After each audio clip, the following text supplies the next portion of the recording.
Pagi ini, saya ingin meluangkan sedikit masa saya untuk Ya, menjawab kenyataan yang telah dikeluarkan oleh manusia yang paling popular dekat Malaysia pada ketika ini, iaitu Nick Allen Zurina, Nick Abdul Rashid. Saya tak peduli dia siapa. Saya hmm, tak peduli dia tu lawyer ke apa ke. Kalau hmm, dia keluarkan kenyataan yang tak cerdik, maka saya akan tetap berada dekat sini untuk mencerdikkan beliau. ya. Jadi berdasarkan pada asas perundangan ini, maka saya mengatakan bahawa kenyataan anda yang kata tak setuju orang tak solat Jumaat didenda, orang yang tak puasa dihukum dan sebagainya kerana tak mahu ada pelaksanaan religius ini, maka kenyataan anda itu adalah sangat-sangat tersasar.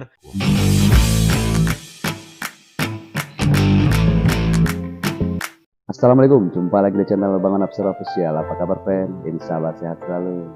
Selamat datang di channel Bang Napsir Official, sebuah channel yang berisi reaction-reaction ustaz-ustaz Malaysia maupun video-video yang bermanfaat.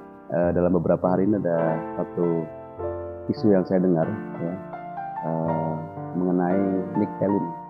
Nick Elin seorang lawyer dari Malaysia dan ada beberapa pernyataannya yang sangat mengganggu saya, ya. Karena ada beberapa yang dia sampaikan tentang sholat Jumat, kemudian tentang tudung dalam Islam. Beberapa isu ini berbahaya dan banyak ustaz-ustaz Malaysia pun menyampaikan atau mengcounter pernyataan dari Nick Elin itu. Ini ada satu channel dari channel Papa Berry Studios yang akan saya reaksikan. Saya mohon izin kepada pemilik channel untuk mereaksikan videonya.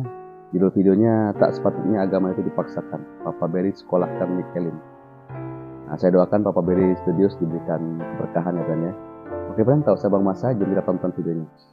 Kita intro dulu. Kita intro dulu. Papa Berry sekolahkan Nick Elin. Wah, ini menarik nih, friend. Pagi ini, saya ingin meluangkan sedikit masa saya untuk Ya, menjawab kenyataan yang telah dikeluarkan oleh manusia yang paling popular dekat Malaysia pada ketika ini, iaitu Nick Allen Zurina, Nick Abdul Rashid. Saya tak peduli dia siapa. Saya hmm, tak peduli dia tu lawyer ke apa ke. Kalau hmm. dia keluarkan kenyataan yang tak cerdik, maka saya akan tetap berada dekat sini untuk mencerdikkan beliau. Ya, saya setuju nih, friend. Jadi eh, laki Malaysia ini menyampaikan dia tak peduli Nick Elin itu siapa. Oke, friend, kita lihat lagi, friend, ya. Assalamualaikum warahmatullahi. Macam saya katakan tadi, Waalaikumsalam tuan-tuan dan warahmatullahi puan-puan wabarakatuh. sekalian, saya ingin membalas salah satu kenyataan yang telah dikeluarkan oleh Nick Allen Zurina yang ada kaitan dengan agama Islam. Dan ianya bukanlah Ya, berkaitan dengan enakmen jenayah syariah Kelantan seperti mana yang telah berlaku pada baru-baru ini. Yang itu saya tolak hmm. tepilah.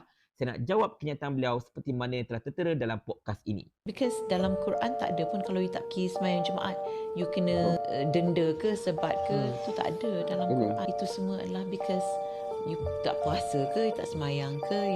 So you don't Oh, agree with those kind of Sharia laws?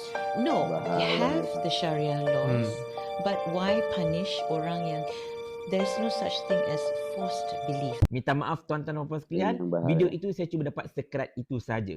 Saya tak dapat Ya, sepenuhnya.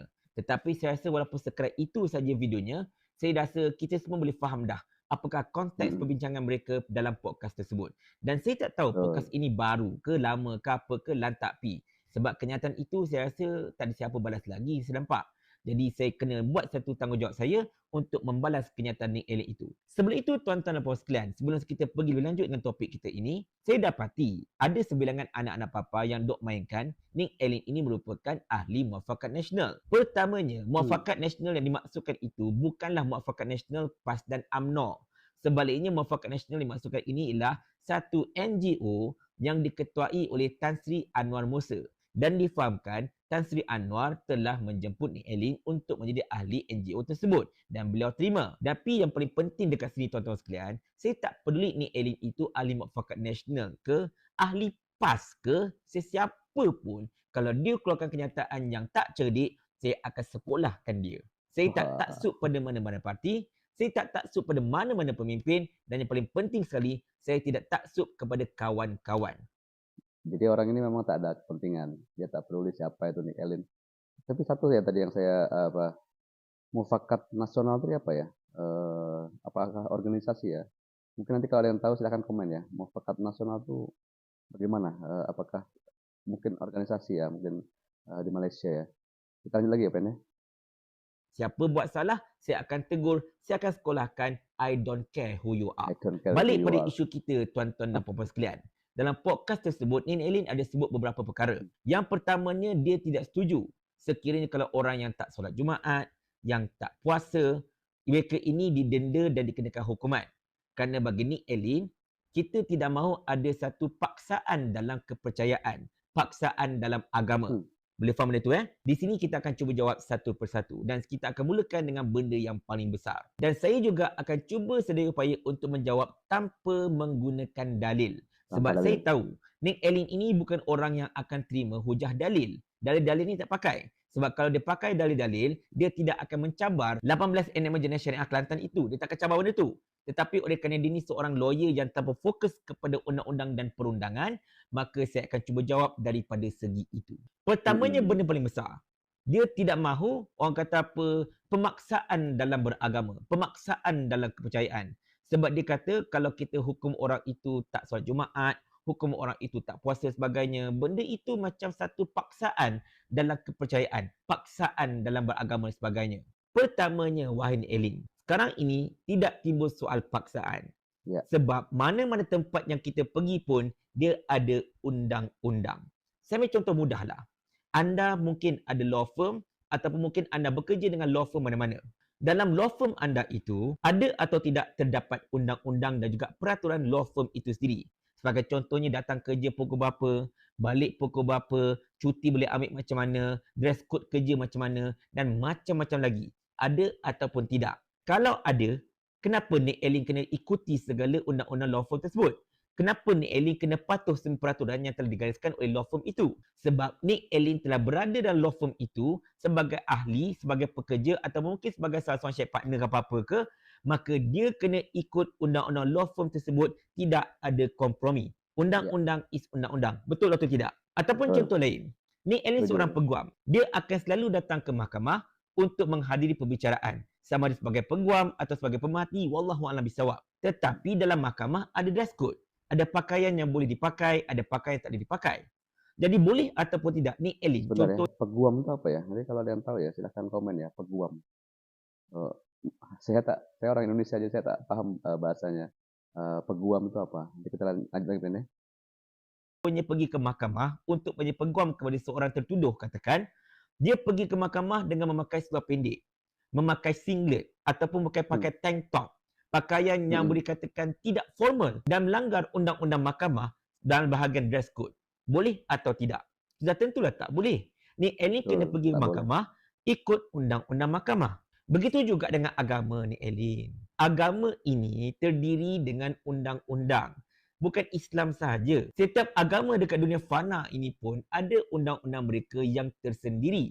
Seperti mana yang telah digariskan sama ada berdasarkan kepada kitab suci mereka ataupun berdasarkan kepada mereka punya sami-sami ataupun mereka punya rahib atau mereka punya padri, tak kisahlah. Macam tu juga Islam. Bezanya Islam ni, undang-undang dia digariskan sepenuhnya oleh Allah Subhanahu Wa Taala berdasarkan pada wahyu dalam Al-Quran. Dan hadis Nabi SAW itu pun tidak akan keluar tanpa wahyu dan petunjuk daripada Allah Taala. Jadi secara asasnya, Al-Quran dan hadis ini merupakan undang-undang Islam. Tetapi dalam undang-undang Islam ini anda kena faham. Ada 3 benda. Ada hudud, ada qisas dan juga ada takzir. Takzir ini adalah satu perkara di mana benda itu salah di sisi agama tetapi tidak dinyatakan dengan jelas apakah bentuk hukuman yang perlu dikenakan atas kesalahan-kesalahan yang tertentu itu. Sebagai contohnya, meninggalkan solat Jumaat dengan sengaja merupakan dosa besar di sisi Islam. Ada dalil. Meninggalkan puasa dengan sengaja merupakan dosa besar di sisi Islam. Ada dalil, masuk neraka. Tidak bayar zakat, buka aurat, tak tutup aurat. Semua yang benar-benar digariskan dalam agama ini kan ada dalilnya. Tetapi dalil tersebut tidak menyatakan dengan jelas apakah hukuman yang dikenakan kepada orang yang tidak solat Jumaat sebagai contohnya. Ataupun tidak ada dalil yang jelas dan menunjukkan apakah hukuman yang perlu dikenakan ke atas orang yang tidak berpuasa. Sedangkan mereka ini kena dihukum. Sebab mereka ini telah melakukan dosa besar di sisi Allah Ta'ala. Itu asas undang-undang syariah. Benda yang dosa, benda yang maksiat, benda yang tidak bagus di sisi agama, kena dihukum. Dan macam saya katakan tadi, ada di antara undang-undang ini yang tidak jelas dalilnya tentang bagaimana nak hukum, maka ini terpulang kepada kaedah takzir. Takzir. Takzir ini adalah ketetapan yang telah diberikan oleh pemerintah. Pemerintah ini yang akan menggariskan, okay fine, untuk undang-undang ini, siapa tak solat Jumaat, apakah hukuman dia? Kalau siapa tak puasa, apakah hukuman dia? Itu undang-undang takzir. Mereka yang gariskan berdasarkan kepada keperluan untuk menghukum mereka yang melakukan kemaksiatan terhadap agama Islam. Kena faham benda itu. Itu asas. Takkan anda sebagai seorang peguam, anda tak faham asas ini. Jadi dengan segala benda itu, saya nak balik pada kenyataan anda yang anda tak setuju. Orang yang tak solat Jumaat dikenakan hukuman, orang yang tak puasa dikenakan hukuman dan sebagainya. Kalau anda kata macam itu, nampak sangat anda tidak faham undang-undang. Sebab undang-undang macam saya katakan tadi adalah untuk menghukum mereka yang telah melakukan kesalahan. Jadi kesalahan ini mestilah dihukum dan memandangkan kesalahan tidak solat Jumaat, tak puasa sebagainya, tidak ada dalil jelas tentang bagaimanakah hendak dihukum, maka kita kena guna kaedah takzir ditentukan oleh pemerintah ataupun hakim. Dalam kes ini, untuk mahkamah syariah sebagai contohnya, ada had hukuman yang boleh dikenakan oleh mahkamah syariah berdasarkan kepada peruntukan Akta 355. Jadi para pemerintah akan menggariskan enactment yang sesuai, hukuman yang sesuai berdasarkan kepada garis panduan Akta 355 itu. Itu pencuk kuasa dia. Jadi anda tak boleh kata yang anda tak setuju pemaksaan dalam kepercayaan.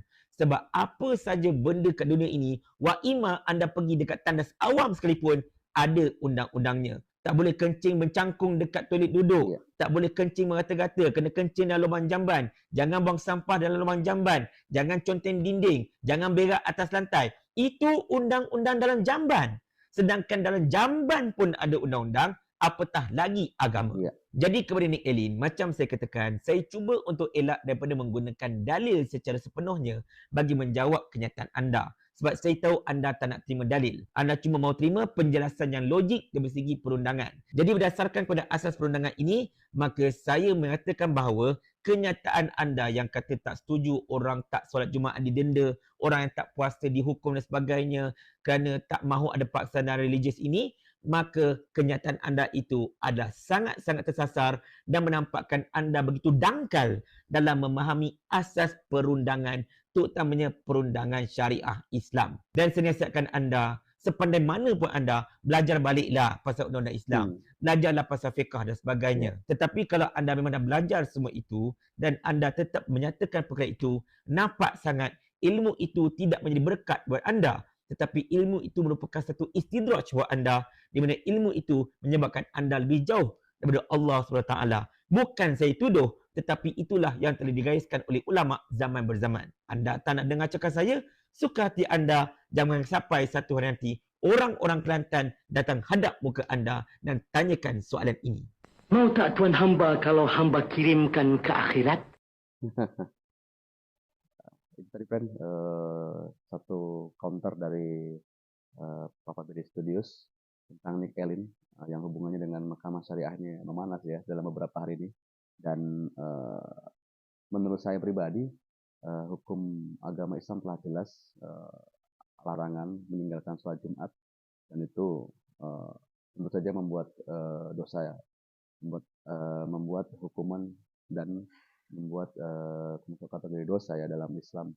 Namun yang perlu diwaspadai adalah bahayanya ucapan-ucapan seperti Nick Elin ini memang perlu dijawab, perlu di counter dengan membuat sebuah pernyataan ataupun balasan tentang apa yang terjadi belakangan ini, dan itu menurut saya perlu dilakukan. Saya setuju ini dengan Bapak Bedi Studios ini.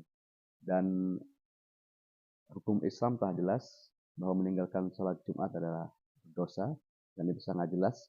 Kita undang-undang tetap harus ada, ya kan, untuk membuat itu dijalankan sesuai dengan syariat agama Islam. Menurut saya begitu. Wallahu alam. Dan ini menurut pendapat saya hal yang baik dalam media sosial, membuat counter tentang pernyataan-pernyataan yang bertentangan dengan ajaran Islam. Mungkin itu, Fan. Insya Allah ada manfaatnya video kali ini. Jika suka video ini jangan lupa like, comment, dan subscribe channel Bang Nafsala Official dan juga Papa Beri Studios. Terima kasih telah menonton, salam sehat selalu dan assalamualaikum.